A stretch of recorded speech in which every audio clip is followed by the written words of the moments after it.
Mouth breathing, snoring and sleep apnea.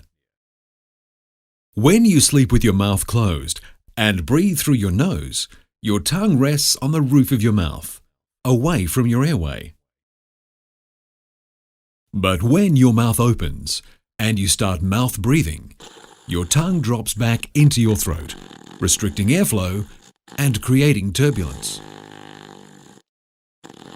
This is the root cause of snoring and increases the likelihood of sleep apnea. By creating a reversible bond between your lips, sleepQ Plus helps you maintain healthy nasal breathing all night. Improve your sleep quality and boost your recovery with sleepQ Plus. Visit www.sleepqplus.com.